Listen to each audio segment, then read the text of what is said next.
अस्सलाम वालेकुम स्टूडेंट्स। आज हम इस वीडियो लेक्चर में inter chemistry chapter number first lecture number 5 को डिस्कस करने जा रहे हैं, जिसमें हम पढ़ेंगे मोज़ुले पीरियोडिक टेबल। मोज़ुले पीरियोडिक टेबल का जो दूसरा नाम है वो है मॉडर्न पीरियोडिक टेबल। तो आइए इसकी थोड़ी इंट्रोडक्शन को हम देखें कि इंट्रोडक्शन में क्या लिखा हुआ है। In 1913 a British physics Henry Moseley, 1913 में ब्रिटिश फिजिक्स था हेनरी मोज़ुले ने। Henry Moseley was gave a periodic table on the basis of increasing of atomic number। यानी कि मोज़ुले ने जो पीरियोडिक टेबल का बुनियाद रखा था वो एटॉमिक नंबर था। जैसे जैसे एटॉमिक नंबर इंक्रीज हो रहा था वैसे ही उसने एलिमेंट को तरतीब से रखा हुआ था। ठीक है, तो उसके बाद जो दूसरी हम पीरियोडिक टेबल्स पढ़ के आए हैं जैसे कि डोबराइनर, न्यूलैंड, मेंडलीज। अब ये जो सारी पीरियोडिक टेबल्स हैं उनका जो बुनियाद है वो है एटॉमिक मास।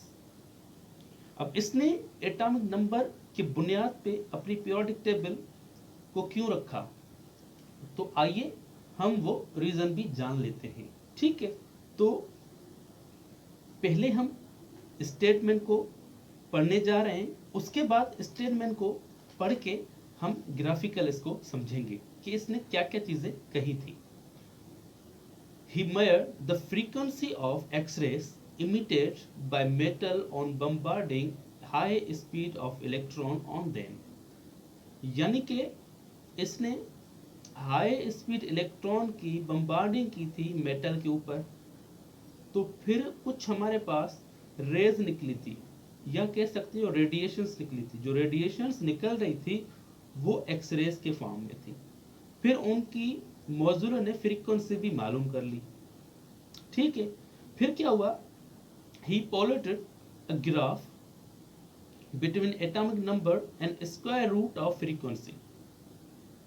उसने फिर एक ग्राफ बनाया जो कि एटॉमिक नंबर के और स्क्वायर रूट ऑफ फ्रीक्वेंसी के दरमियान में था। Then he found a straight line graph which was not found in case of atomic mass। फिर जैसे इसने ग्राफ बनाया एटॉमिक नंबर एंड फ्रीक्वेंसी के दरमियान में, फिर उसमें से एक स्ट्रेट लाइन फॉर्म हो गई। एक स्ट्रेट लाइन ग्राफ होगा जो कि एटॉमिक मास को डिटरमाइन नहीं कर रहा था। ठीक है, तो अब ये सारा कुछ मामला कैसे हुआ था वो हम भी देखने जा रहे हैं अभी। तो देखिए यहाँ पे हमारे पास डिस्चार्ज ट्यूब है जो कि जे थॉमसन ने यूज किया था इलेक्ट्रॉन की डिस्कवरी वक्त।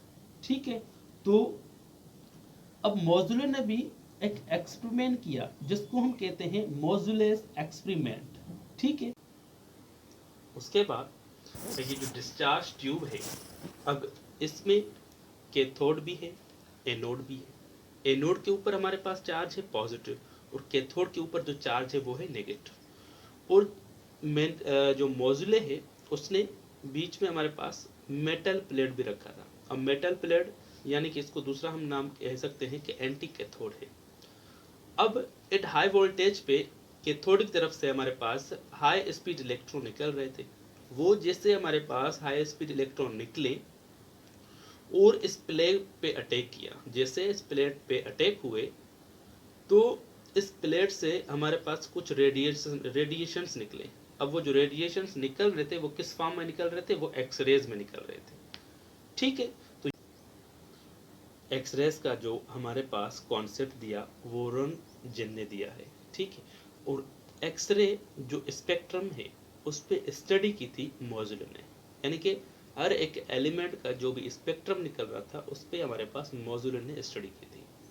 ठीक है, तो अब ये हमारे पास जो यहाँ पे एक्सरेज निकल रही थी वो हमारे पास कैसे निकल रही है, तो आइए अंदर रीज़न जान लेते हैं कि ये एक्सरेज अंदर से निकल कैसे रही है। तो जैसे हमारे पास हाई स्पीड इलेक्ट्रॉन इस प्लेट पे अटैक किए तो उस वक्त इस प्लेट में हमारे पास जो ये भी एक एटम है ना, इसकी भी स्ट्रक्चर, तो इसके इनर शेल कि जो इलेक्ट्रॉन्स हैं वो हमारे पास जो क्या हो रहे थे, इमिट हो रहे थे, इजेक्ट हो रहे थे, यानी कि बाहर निकल रहे थे। अब जैसे वो बाहर निकले तो हमारे पास उन इनर शेल में जगह बच गई, यानी कि वेकेंट स्पेस आ गई।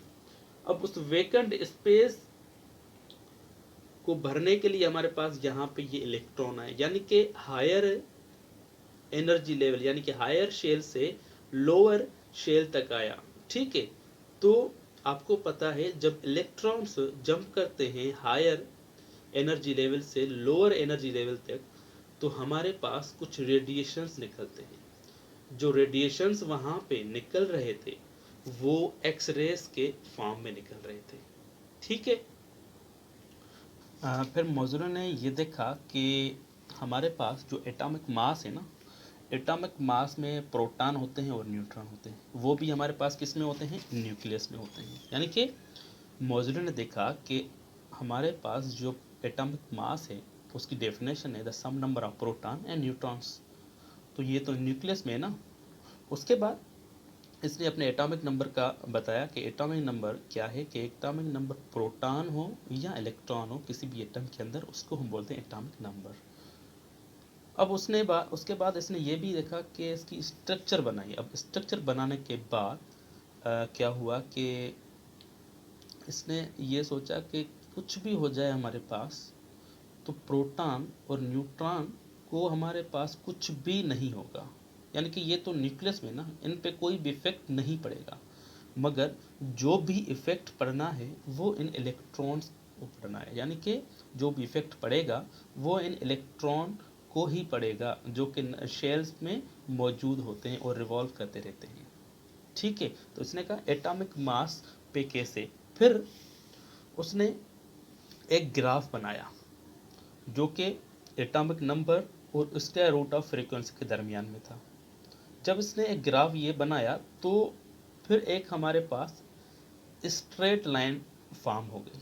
तो जब स्ट्रेट लाइन फॉर्म हो गई तो इसने ये सोचा कि जब भी हमारे पास स्ट्रेट लाइन फॉर्म होती है तो उन दोनों के दरमियान में जो होगा वो हमारे पास डायरेक्ट रिलेशनशिप होगा, यानी कि अगर एक चीज़ बढ़ाएंगे तो दूसरी चीज़ भी हमारे पास क्या होगी, बढ़ेगी। यानी कि square root of frequency is directly proportional to the atomic number. जब ये डायरेक्टली प्रोपोर्शनल है तभी हमारे पास स्ट्रेट लाइन फॉर्म हुई है। ठीक है, उसके बाद इसने अगेन एक ग्राफ बनाया जो कि था स्क्वायर रूट ऑफ फ्रीक्वेंसी और एटॉमिक मास के दरमियान में। जब इसने ये ग्राफ बनाया तो इस वक्त में कोई भी हमारे पास यहाँ पे लाइन नहीं आई, यानी कि स्ट्रेट लाइन नहीं आई। तो इसने सोचा कि जो हमारे पास फिजिकल एंड केमिकल प्रॉपर्टीज़ के लिए रिस्पॉन्सिबल है वो है एटॉमिक नंबर, बल्कि जो हमारे पास एटॉमिक मास है वो responsible physical and chemical properties पे नहीं है। ठीक है, तो इसलिए इसने जो है अपनी पीरियोडिक टेबल का बुनियाद को एटॉमिक नंबर रखा। ठीक है, उसके बाद दूसरी भी कुछ पॉइंट्स है हमारे पास, तो वो है हमारे पास Mendeleev periodic law was modified into modern periodic law. यानी कि जो मेंडलीफ पीरियोडिक लॉ था ना वो मॉडिफाई हो गया मोज़ुले पीरियोडिक टेबल, मोज़ुले पीरियोडिक लॉ या कह सकते हैं मॉडर्न पीरियोडिक लॉ में। तो अब मॉडर्न पीरियोडिक लॉ है वो क्या चीज़ है, the physical and chemical properties of elements are periodic function of their atomic number. अब यहाँ पे क्या है, एटॉमिक नंबर है, मगर जब मेंडलीफ पीरियोडिक लॉ था ना तो उसकी डेफिनेशन थी the physical and chemical properties of element are the periodic function of their atomic mass. यहाँ पे क्या है, एटॉमिक नंबर है, तो सिर्फ इसने जो मॉडिफिकेशन की वो एटॉमिक नंबर पे की। ठीक है, तो यहाँ पे इसने एटॉमिक नंबर रख लिया। अब मॉडर्न पीरियोडिक लॉ से क्या मुराद होता है, तो देखें, if the elements are placed according to the increasing of atomic number then the elements with similar properties get repeated itself after a regular interval of time। यानी कि अगर आप एलिमेंट्स को पीरियोडिक टेबल में इंक्रीजिंग ऑफ एटॉमिक नंबर पे रखेंगे, वैसे ही arrange करेंगे, तो हमारे पास उन एलिमेंट्स की जो प्रॉपर्टीज़ होंगी वो रिपीट हो जाएंगी खुद ब खुद after a regular interval of time. अब कैसे होंगी, वो भी हम देख लेते हैं। तो वो होंगी हमारे पास पीरियोडिसिटी के हिसाब से। पीरियोडिसिटी क्या है? पीरियोडिसिटी रूल हमारे पास ये बताता है कि किसी भी एलिमेंट की अगर हमने स्ट्रक्चर देखनी हो, या वो किस ग्रुप में है, या वो किस पीरियड में मौजूद है, तो वो सब कुछ हमें पीरियोडिसिटी बताता है। ठीक है, तो ये हमारे पास क्या है? पीरियोडिसिटी रूल है। इसकी मदद से हमने मॉडर्न पीरियोडिक लॉ बनाया। जैसे कि ये हमारे पास एक पीरियोडिक टेबल है जिसमें ये एस ब्लॉक है, ये डी ब्लॉक है, ये पी ब्लॉक है, और ये हमारे पास एफ ब्लॉक है।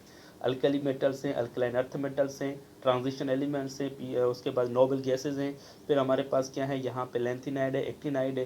तो ये सारे कुछ हमारे पास एलिमेंट पीरियोडिक टेबल में रखे हुए हैं।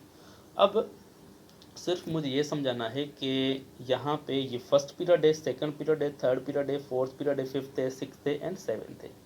तो यहाँ पे मैंने ऐसे ही पीरियड ही बनाए, यानी कि नंबर ऑफ शेल्स ही बनाए, ऐसे समझ लें। तो हमारे पास जो पीरियड्स होते हैं ना, वो डिपेंड नंबर ऑफ शेल्स पे होते हैं।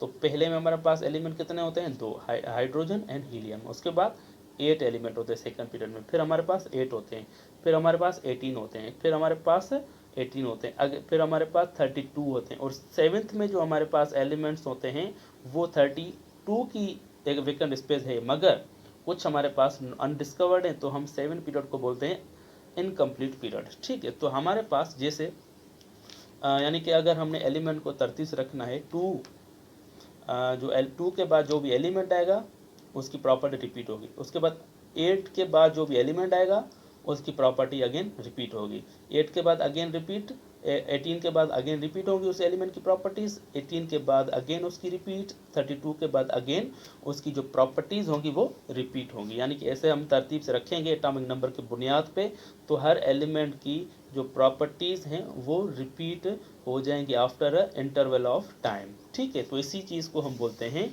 Modern periodic law.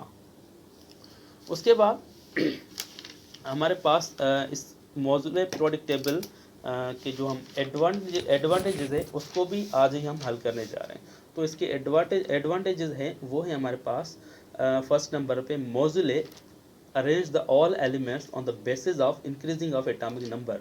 यानी कि मौजूले ने जो पीरियोडिक टेबल का बुनियाद रखा था वो एटॉमिक नंबर था, यही जो था इसका बड़े में बड़ा एडवांटेज था। ठीक है, उसके बाद सेकंड नंबर पे है जो हम थोड़ा पीछे चल के आते हैं मेंडलीव पीरियोडिक टेबल की तरफ। तो मेंडलीव पीरियोडिक टेबल में ये जो हमारे पास था डिफेक्ट था, यानी कि इसने ये किया था उन एलिमेंट्स को पहले रखा था जिन एलिमेंट का मास ज़्यादा था, और उन एलिमेंट को बाद में रखा था जिन एलिमेंट का मास कम था। तो ये क्या था? इसका डिफेक्ट था। मगर यही जो है हमारे पास डिफेक्ट मेंडलीव का मौजूले का एडवांटेज बन गया। तो कैसे? तो देखें, इसने भी ऑर्गन को पहले रखा है, पोटेशियम को बाद में रखा है, कोबाल्ट को पहले रखा है, निकल को बाद में रखा है, टेलरियम को पहले रखा है, आयोडीन को बाद में रखा है। उसने भी तो वैसे ही रखे हैं, मगर मोज़ले ने कहा जो मेंडलीव की पीरियोडिक टेबल थी वो थी एटॉमिक मास के बुनियाद पे, और जो मेरी पीरियोडिक टेबल है वो है एटॉमिक नंबर पे। तो मैंने एटॉमिक नंबर के हिसाब से जो भी एलिमेंट्स अरेंज किए हैं वो सही है।